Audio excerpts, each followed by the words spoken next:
Good morning. My name is Bill Fitzpatrick. Thank you for joining our second in our Lyme webinar series this morning. We have a lot of material to cover and we are at a 1 hour schedule here, so I will be moving a little bit quickly. There will be time for questions at the end of the seminar, a few minutes at least. But please feel free to type questions into chat as we go along here, and we will make sure to capture those and speak to them at the end of the presentation and or follow up following the presentation. So let's jump into it here. If you didn't see the original introduction webinar for Lyme, it is available on our YouTube channel and also via our website. So feel free to check that out. It gives a bit more of an overview on Lyme itself as a monitoring maturity model.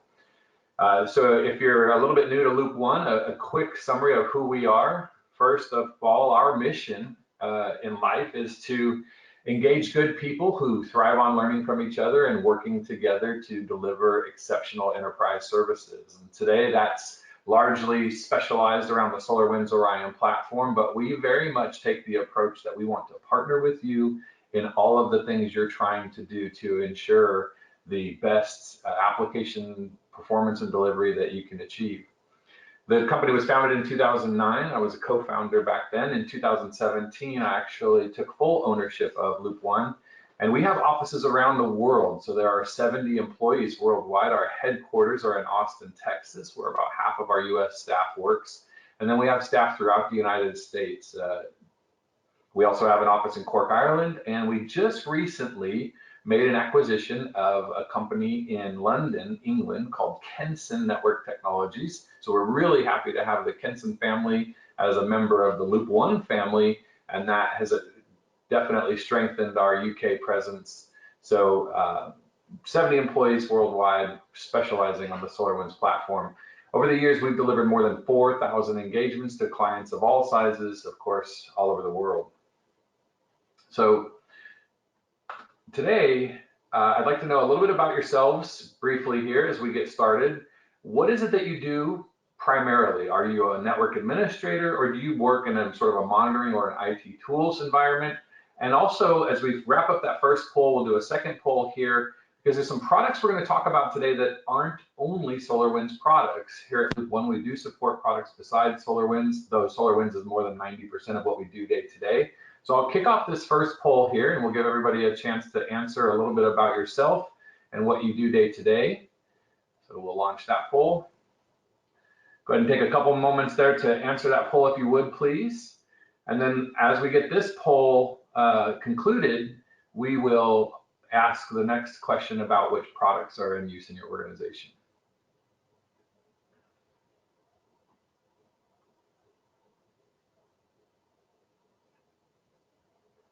All right, we're just about there. 3/4 of you have responded. We'll give you a couple more minutes, a moment more here to get the rest of you.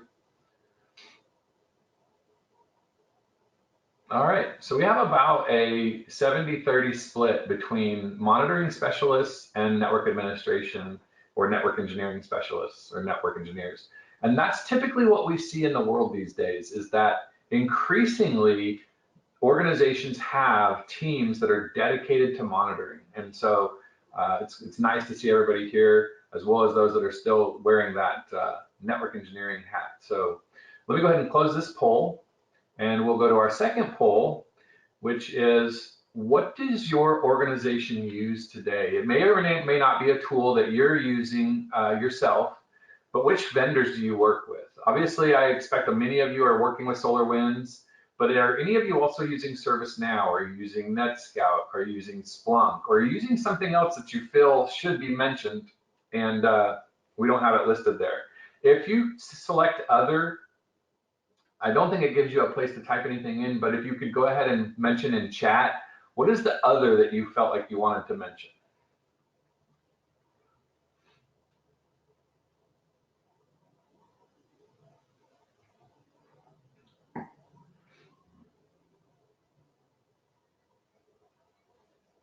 So lots of ServiceNow, lots of Splunk, and of course, nearly everyone with some SolarWinds out there. So we're about 75% complete here. We'll give you a few more moments.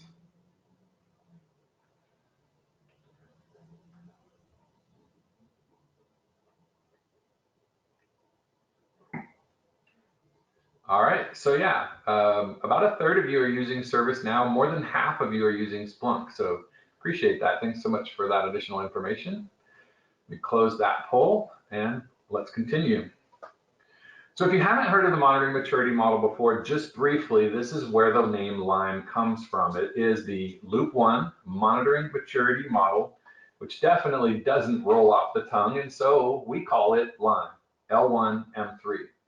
And LIME is something that we built because we felt that the world needed a framework that it could use to really understand how to measure success around monitoring. We deal with hundreds of clients, thousands of clients around the world, and in every case, there's a different understanding of sort of what it means to be successful in monitoring and what monitoring best practices should look like. So here at Loop1, with the decades of experience that our team has, really many decades of experience combined, we felt like we were the organization that could help speak to this concept of monitoring best practices. And so largely we do base that around our SolarWinds expertise, but then there's some other things that we do that we don't talk about as often that we will get into today.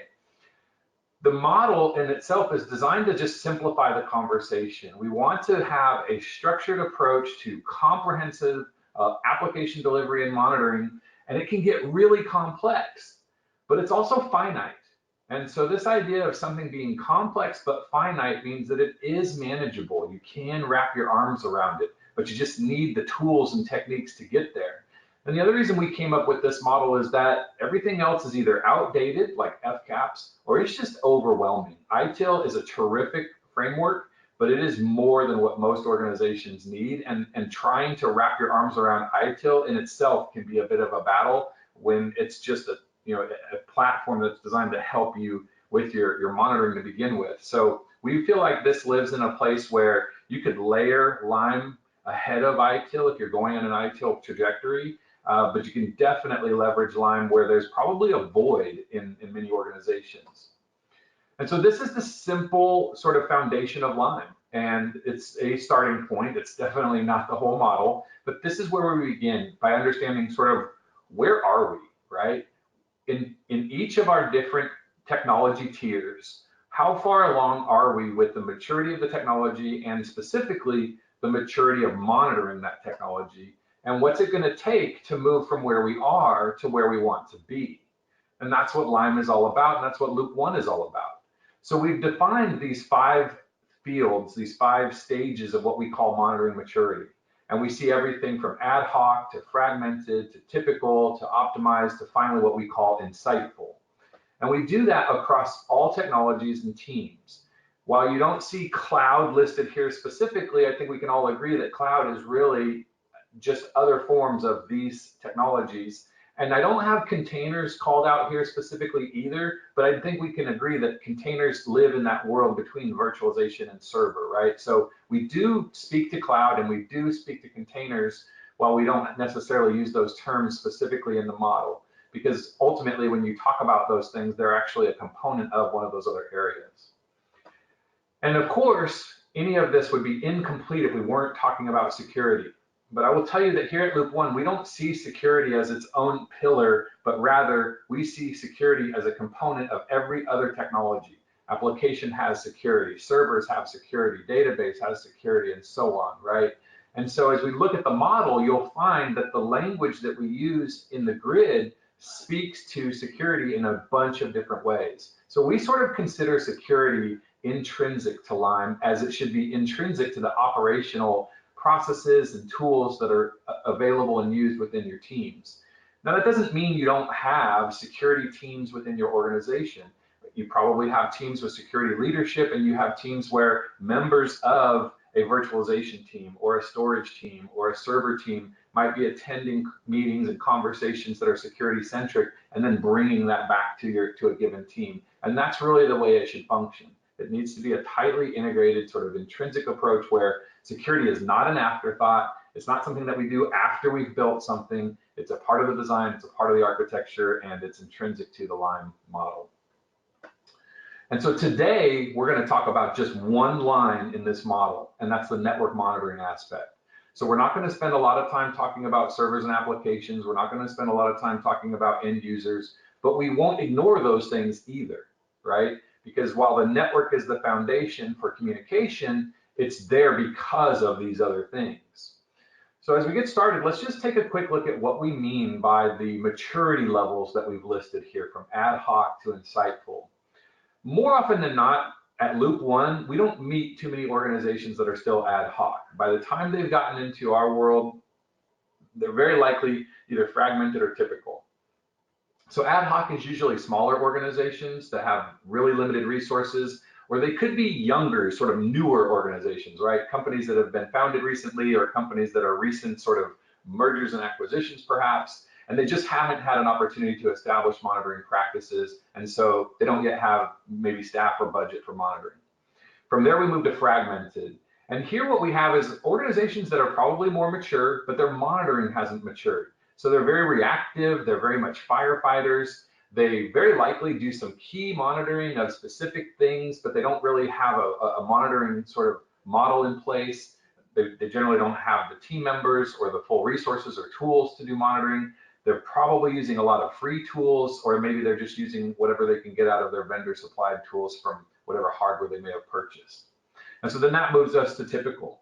And really, typical is where most of our clients are today. Getting from typical to optimized to insightful is an ongoing process, really. And typical is generally where a lot of organizations end up in, frequently just because of budgets, right? So generally there's assigned responsibilities. So it could be folks like yourself might look at this model and feel like, yeah, we sort of fall in the typical category because you are an IT monitoring specialist, but your tools may not be fully deployed. That's probably the most common thing that we find is you own NPM, you own SAM, you own NCM, you maybe own NetFlow, you maybe own IPAM or UDT, but maybe with NCM you're using backup, but none of the other features. Or maybe with NPM, the hardware health's not working quite right. Or maybe your alerts are just out of whack, or maybe your reporting is not where you need it to be, or your dashboards aren't quite as good as they could be. That's all very common for what we sort of consider a typical organization in terms of the monitoring maturity model. The other thing that we tend to see at the typical tier is that there's a little bit of sort of playing things close to the vest, right? Teams maybe aren't talking to each other. There may not be collaboration between teams. Teams have maybe their own tools and they haven't integrated their tools to other teams. And so we oftentimes at that typical layer are seeing a bit of a lack of communication and sometimes a lack of collaboration. And from a security perspective in a typical organization, you generally see a lot of audit happening, and there's oftentimes good awareness to vulnerabilities or patch issues or hardware sort of end of life issues, but remediation is delayed or incomplete, and a lot of times because of budget or just because of a lack of tools. From there, we move to optimized. And this is the easiest really step to take, quite frankly, when you look at going from typical to optimized, because there are so many good tools that are pretty well understood, that are pretty mature, that just the adoption of the tools can really help your organization move from typical to optimized through increased visibility, right? If you own NPM and NCM and NTA, but you don't own IPAM or UDT, those are really easy tools to add to the mix in your monitoring solution and gain that additional visibility. In a couple minutes, we're going to get into the details of why we want those tools and what it is that we're looking for by adding those tools. But having the tools gives us better coverage, greater visibility, and most importantly, they're natively integrated, right? We're in one platform. We're still within the Orion platform for dashboards, for alerting, for reporting. And so we're really able to start sharing information. We're able to facilitate communication across teams.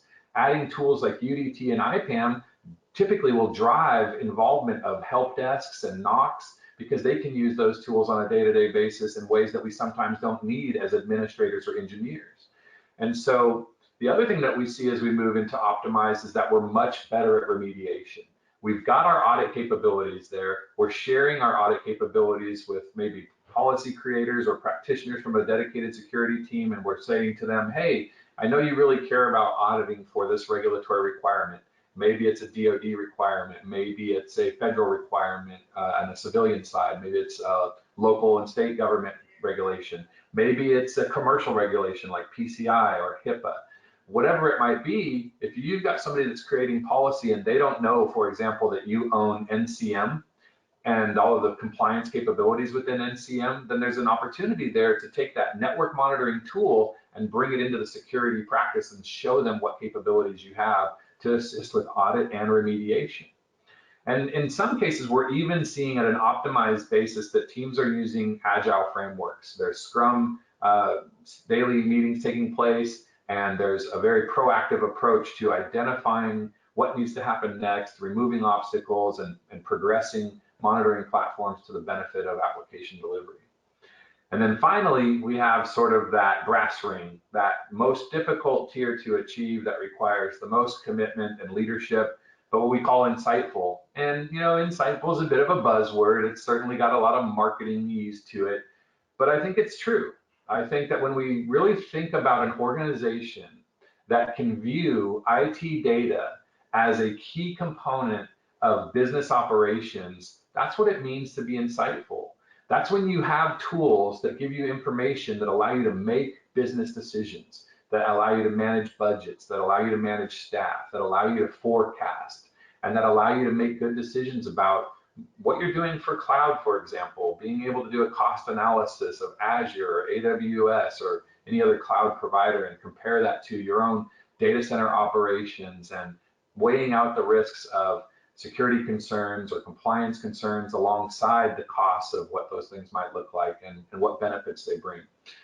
When you get into that insightful tier, the other thing that is almost just a necessity in order to make the best use of data is that integration capability, making sure that your tools are talking to each other, making sure that when you look at a dashboard of information, that it includes data from all parts of the monitoring platform, and you're not having to go and manually sort of look at data set 1 and data set 2 and data set 3 and try to draw conclusions.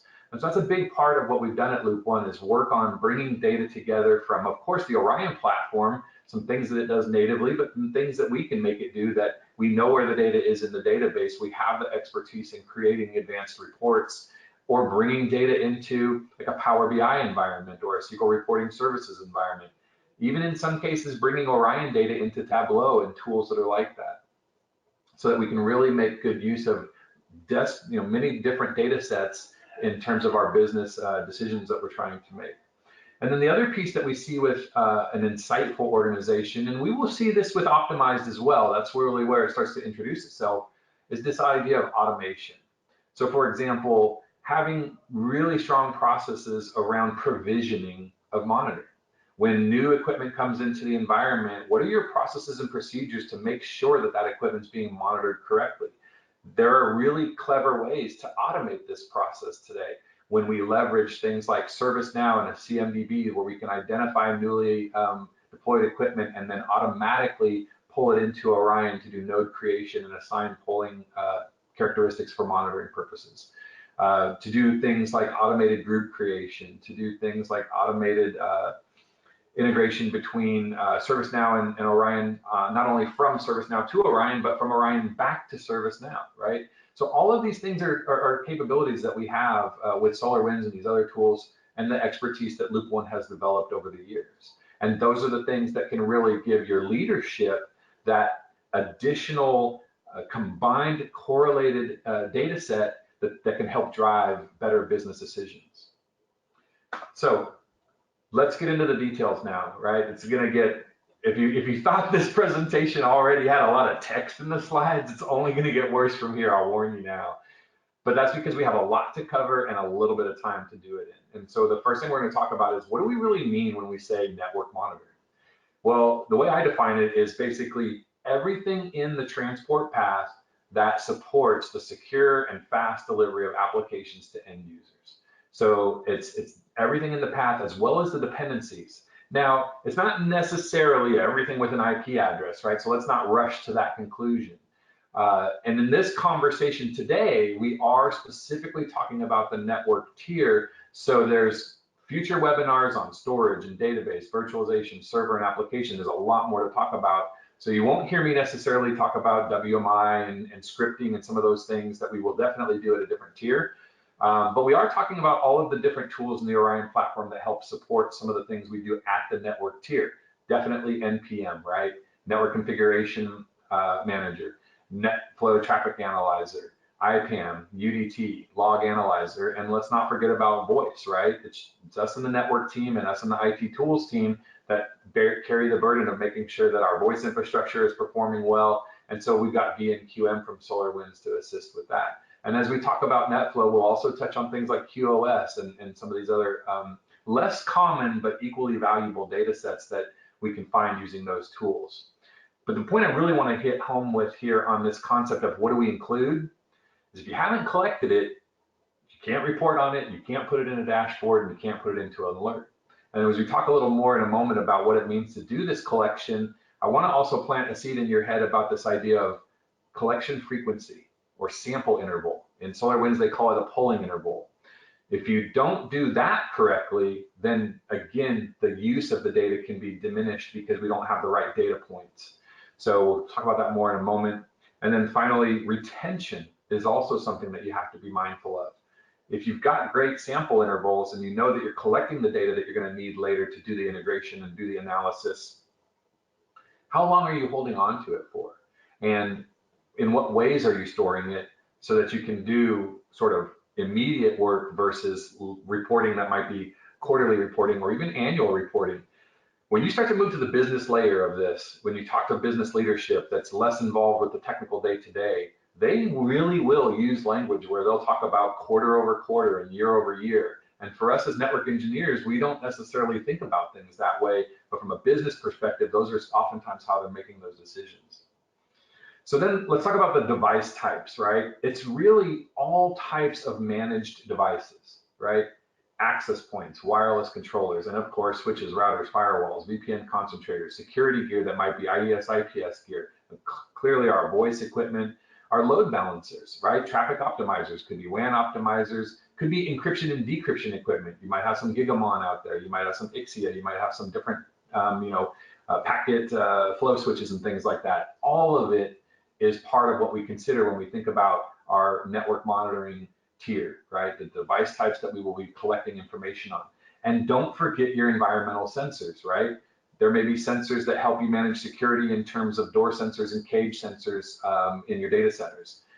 They're rack sensors, right? And obviously we're gonna have temperature sensors, we could have airflow sensors, we could have moisture sensors, right? There's an array of environmental sensors that are oftentimes overlooked by traditional network engineers because that's not where their mindset is at. But as monitoring specialists and as IT tool specialists, we should be asking that question. What are our environmental sensors? What's available to us? What can we add to the environment so that we can make sure that we're monitoring everything proactively so that nothing catches us by surprise? You know, a basic one that SolarWinds has recently added greater support around is UPS monitoring, right? Time on battery or battery time remaining or battery health, the time since batteries have been replaced. These are some of the fine details that sometimes go unmonitored that can cause big headaches when they reach a breaking point. And of course, we don't stop at the devices, right? A network does not run on hardware alone. And so we have to be thinking about our network infrastructure services. And this is where we will oftentimes end up introducing potentially like server and application monitor, but from a network infrastructure perspective, right?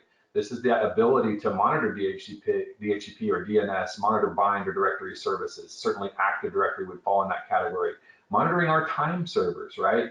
As a network engineer, you should be sensitive to the fact that an NTP server is going to be a part of what you do to deploy a healthy network, and we've got to monitor those too. We're going to be monitoring our authentication methodologies, right? So it could be TACACS, or it could be Radius, or it could be something I haven't listed here, but don't forget infrastructure services when you think about network monitoring. And then as we do look at the logical layer of network health, and we move beyond that device layer, we're going to be thinking about monitoring routing protocols. We're going to be aware of things that are happening in BGP or OSPF, or maybe some legacy EIGRP or some RIP, even if you've got it out there, right? But just being able to monitor those routing protocols and maybe even newer routing protocols. Maybe you're doing some things on the gateway protocols that are more cutting edge, but we need to be accounting for those and contemplating those as we think about infrastructure services. And if we're doing our jobs well, we're not stopping at the infrastructure layer, we're thinking about our end users. And so we're thinking about what we call network presence, right? Who's on the network? How are they connected to the network? And what are we doing about unmanaged devices? There is a plethora of Internet of Things out there right now, and some of them are things that we might care about. We've worked with a auto manufacturer here in Texas that uses RFID extensively to track the movement of vehicles as they progress through the assembly line. Well, they do that all via RFID, and the devices that they use to do that are not SNMP capable, but they do have an IP address. And so we do gain some level of visibility into even the RFID platform that they use in that manufacturing plant through NPM, right? So those are the types of things that we want to be thinking about from an end user perspective and unmanaged device perspective as we start to talk about network presence.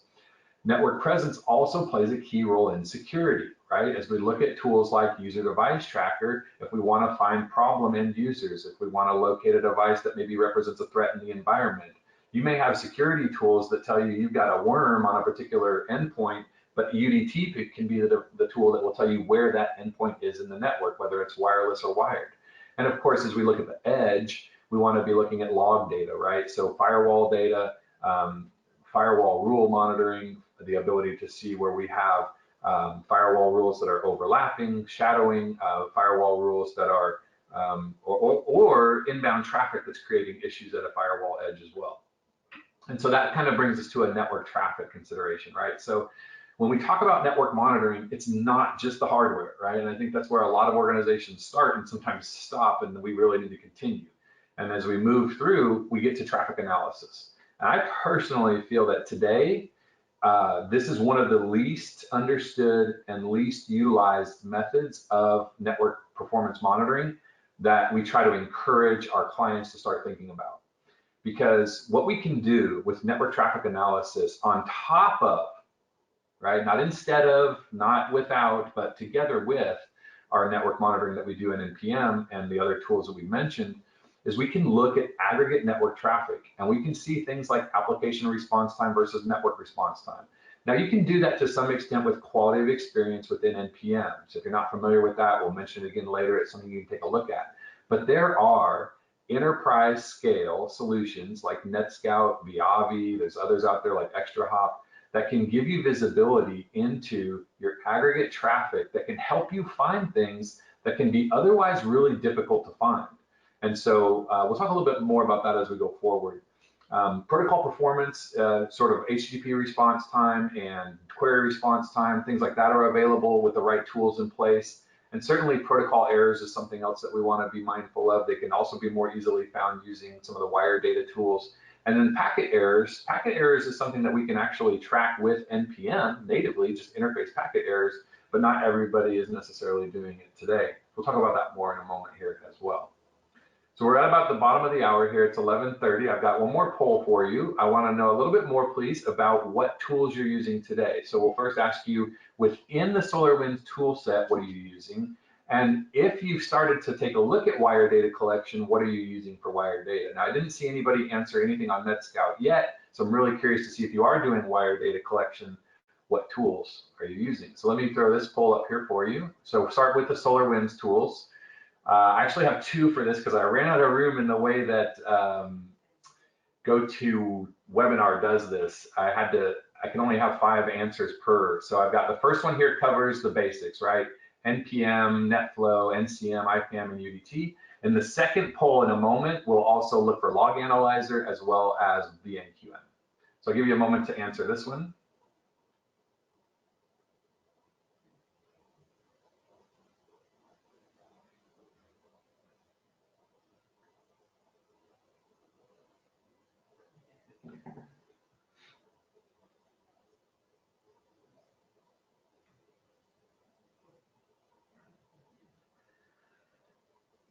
Cool. So just about everybody is using NPM. 80% of you just about are using NetFlow. Another 80% of you are using Network Configuration Manager.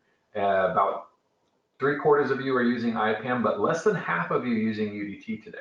So as you look at these additional tools that you may not own, it's really an important part of visibility. We've got a few more answers rolling in here still. We're at about just under 3/4 of you have responded. All right, let me go ahead and close this poll, and we'll bring up this last set of tools from SolarWinds.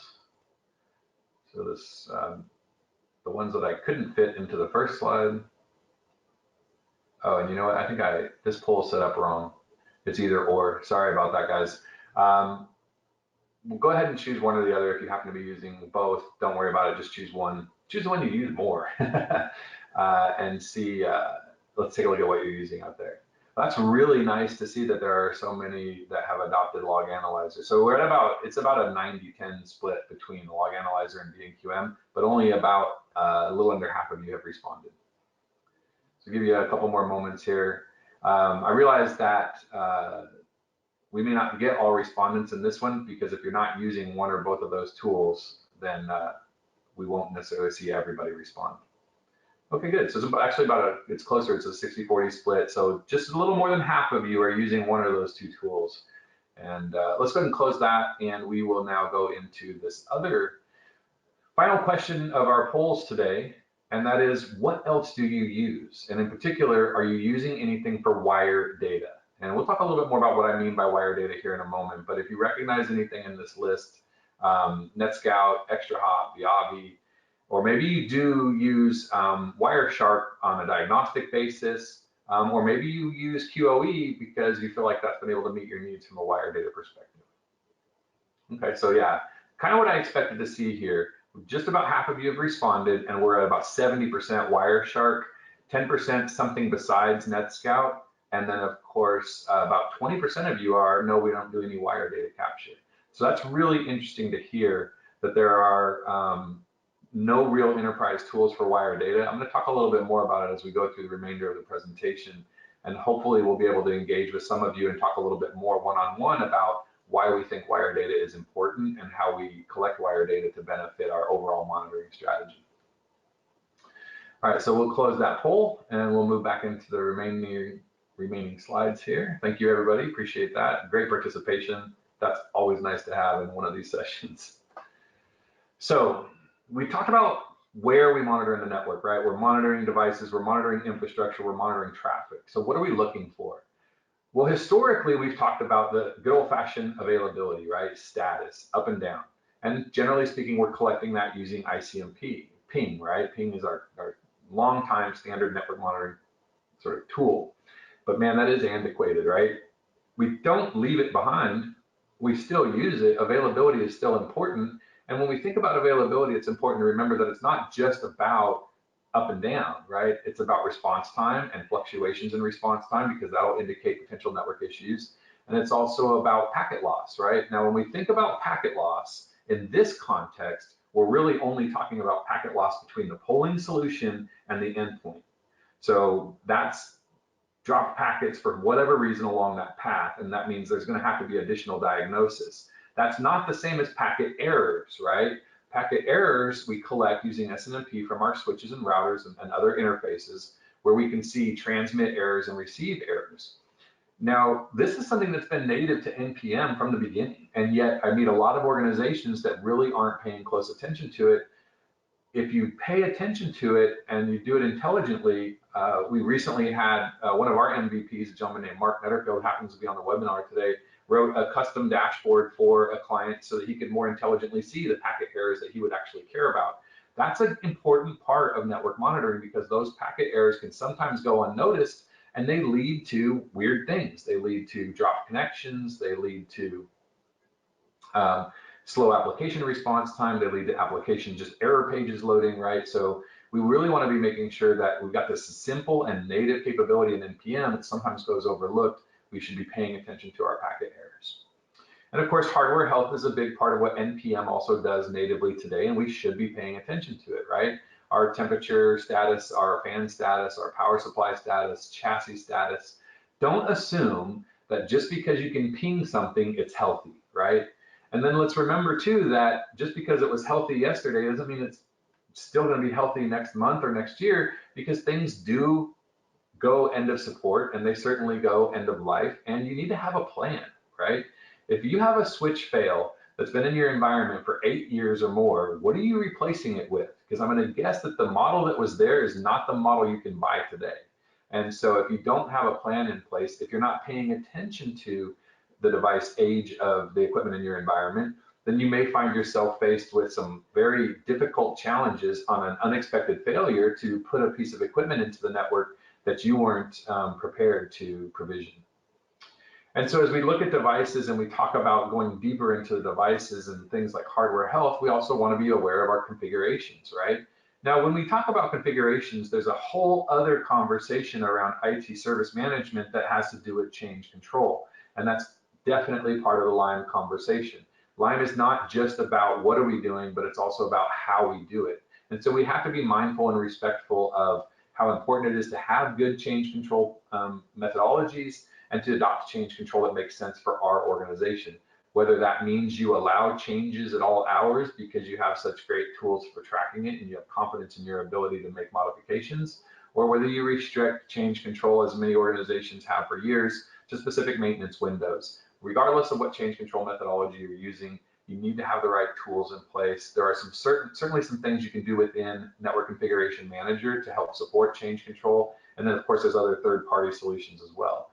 One of the things we often see when it comes to configuration management, though, is that organizations are doing backup, but they're not taking advantage of some of the other features that they own in tools like NCM. And on that same thought, we also have vulnerability capabilities within NCM that are really terrific to identify firmware upgrades that may be needed at the hardware layer in the network, where we might think of vulnerabilities as really just servers and server patchings and workstation patching or application patching. We need to remember that patching is not just for servers anymore, right? That there are firmware releases coming from Cisco and other vendors, and that we do need to have tools in place to know what needs to be deployed and to make sure that the deployment happens to help ensure that we really are compliant with our overall security requirements.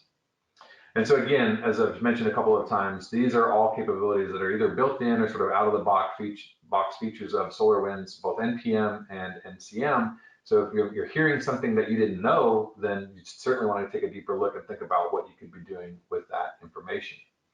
So now let's talk a little bit about performance, right? So status and configurations is a little bit more of a simple sort of yes, no, black, white kind of world in many cases, where performance can be much more difficult to deal with. Now, it gets even more complicated, in my opinion, once we get into performance of the application and server and virtualization tiers. But even at the network tier, right, paying attention to CPU and memory on a network device can help avoid potential issues with packet processing capabilities where CPU and memory are exhausted.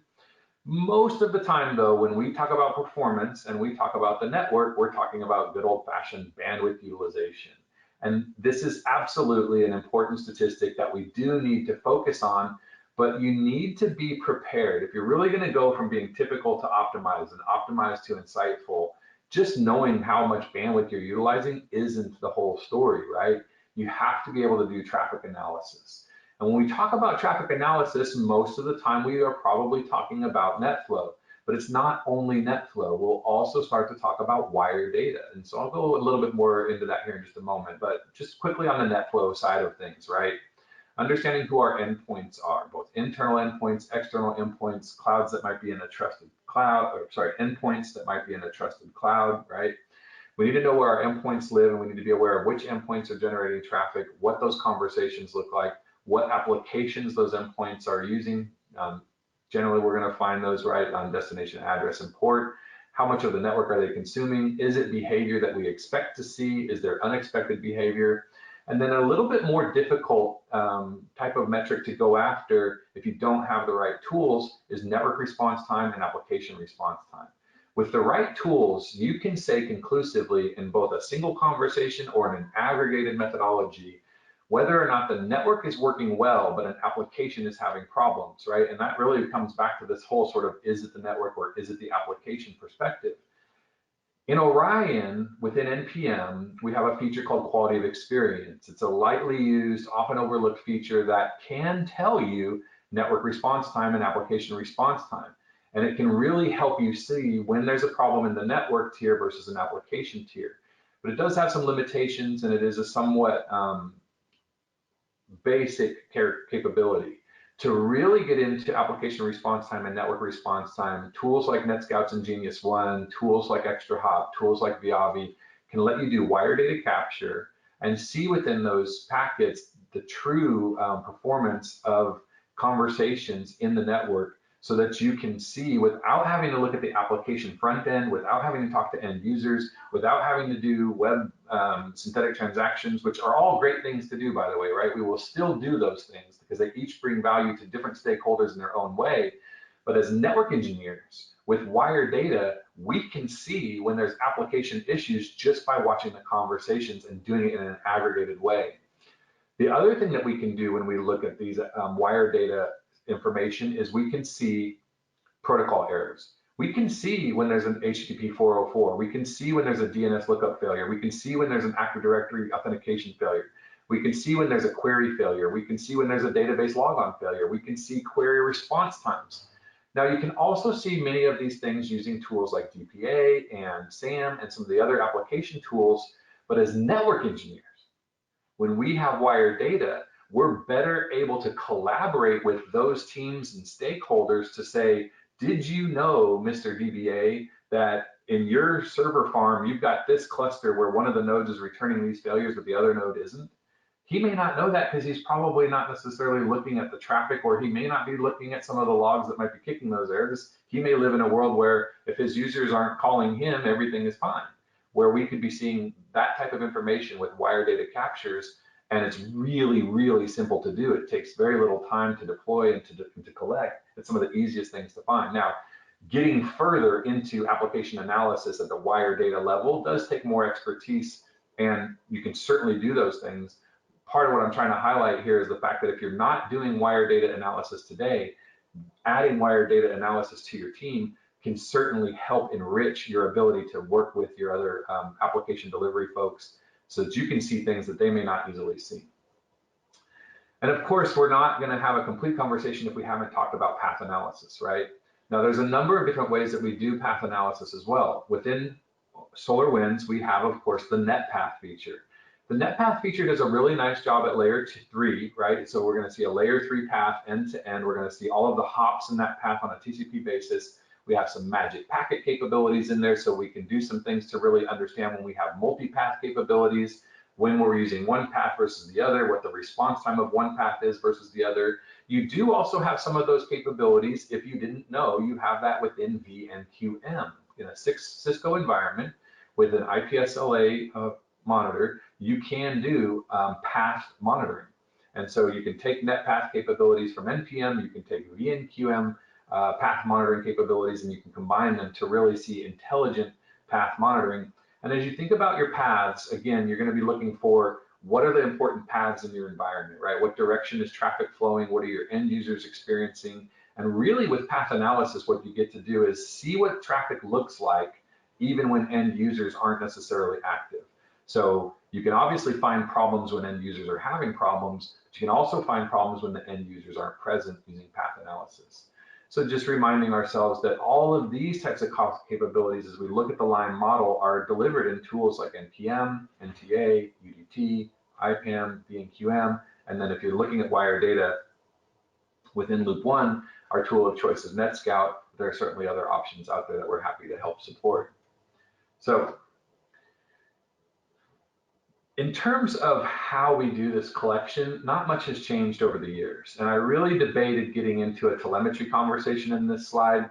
So if telemetry is a keyword for you, and you know what I mean when I say telemetry, drop us a note, make a mention in chat if you want to know more about it. But I'm going to skip it for this conversation because, frankly, not many people are there yet. And some of the things that we can do with telemetry have been in the market for 2 or 3 years now, but not many people are talking about it yet. So I've talked too much about it. So most of the time we're talking about our normal protocols, right? We're talking about ICMP and SNMP polling, right? And then with SNMP polling, we're certainly going to want to look at our security level, right? So are we SNMP v2? Are we SNMP v3? My recommendation is typically that near the edge, you're going to want to be v3. If you are in a regulated environment and your policies state that you have to do v3, then you're going to want to do v3. But if you have the option of running v2 or v3 and you're not worried, and you're not talking about edge devices, if you're not talking about firewalls and security devices, I still think V2 is a really great place to be for polling purposes. What I really want to emphasize on the polling aspect of things, though, is don't just assume that the default polling interval in whatever product you're using, in our case NPM, right? Don't just assume that the default polling interval is going to meet your needs. You may want more frequent collection, but you're quite often going to want specialized polling or tuned polling for different parts of your environment for the sake of analysis. When we talk about moving from typical to optimized to insightful, it's the analysis that we really start to emphasize. It's what are we doing with the data? And if we haven't collected it, we can't analyze it. Collecting it starts with our polling intervals. Now, I would be remiss if I didn't mention WMI here because I talked about network infrastructure services. I talked about DHCP and DNS and bind and Active Directory, and those are things that we're typically going to monitor via WMI. If you didn't know already that within User Device Tracker, you can actually add your Active Directory domain controllers, and UDT can look at the logon behavior in your environment and help correlate it to your endpoints. Beyond that, obviously, we have tools like Server and Application Monitor that can monitor Active Directory, and within NPM itself, we can use WMI just to monitor infrastructure servers. So if we have DHCP servers or if we have DNS servers that we want to monitor, if they're Windows servers, we can use WMI and NPM natively. And then, of course, VNQM, again, IPSLA has capabilities to do DHCP and DNS monitoring. IPAM has capabilities to do DHCP and DNS monitoring. So there's a number of different ways that we can go get these infrastructure services that are fundamental to delivering network services and a key part of our overall network monitoring strategy. If we're not doing them today, then we should be doing them. And in addition to that, obviously, we've got our logging capabilities, right? So syslog messages, if you're not receiving syslog messages today, you should be. And syslog messages will help you know when your endpoints, in particular, routers, switches, firewalls, et cetera, are having issues that are maybe not being identified through polling. So through syslog, or in a slightly more complicated way, SNMP traps.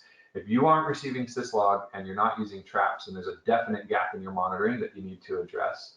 And if you are, good, that's where you should be. But either through syslog or traps, you have that ability for your devices to tell you when they're having an issue, and it should absolutely be a part of your monitoring strategy. And then finally, let's talk a little bit more about wire data capture, right? So I mentioned earlier this protocol analysis capability that we have and this application analysis capability that we have through wire data capture. But let's remember, of course, that we also have great tools like Wireshark, right? So if you're not doing enterprise data capture, which does quite often include the ability to grab a PCAP and bring that PCAP to Wireshark for analysis, if it's not native to the tool.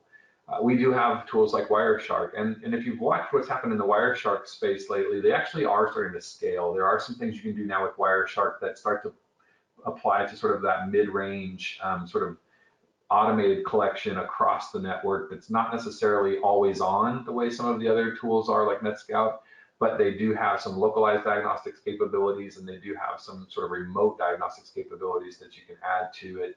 But don't just think about wire data capture as diagnostics work, right? If you're really looking at your wire data, you will start to find application response time and query performance and HTTP performance and a number of different things that are easily viewed in the wire data world that just extend the capability of what you get from a tool like NPM and the rest of the SolarWinds sort of polling methodologies, right? And then as we talked about earlier, of course, our traffic analysis capabilities that we have in NetFlow. So when we talk about advancing from typical to optimized to insightful, it really is about how we use this monitoring data.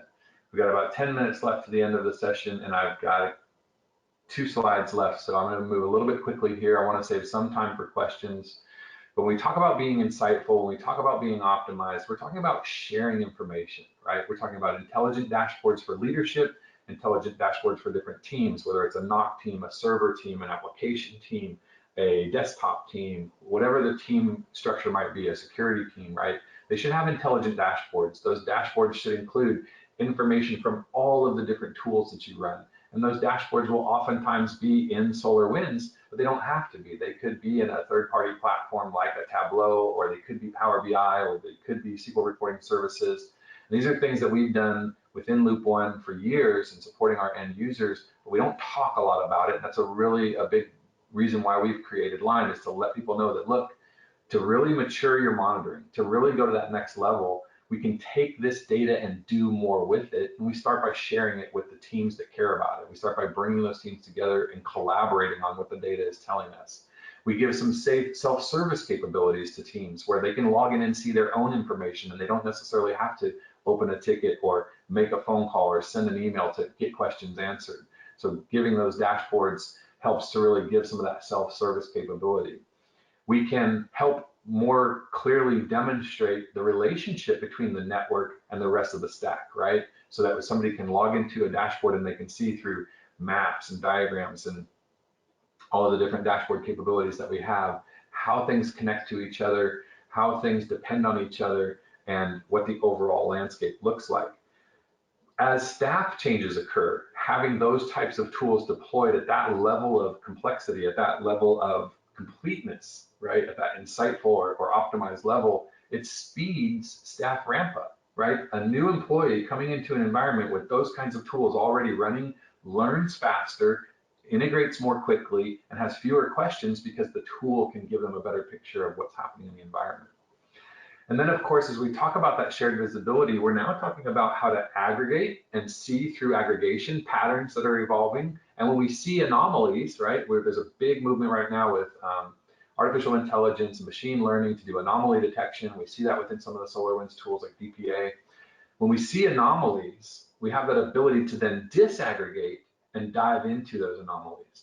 So you have to be careful that your tools can do both, right? Sometimes you'll find tools that are really great at aggregation, but you want to click in and find out more, and you just can't because that tool doesn't have a disaggregating capability. Anybody want to talk about QoE for a minute, right? That's one of the weaknesses of QoE. Great at aggregation to a certain extent, doesn't do really disaggregation at all. And then, of course, all of our good old-fashioned alerts and reports too, right? So that's really where most organizations fall in that typical realm where they're working through alerts, they're working through reports, but they're not necessarily moving to that next stage. And that's really what we're talking about with that integrated data analysis, right? When you can combine data from your application monitoring, data from your server monitoring, data from your virtualization and storage and database and network, that's where you gain the greatest visibility and the best understanding of what's happening in these very complex environments, right?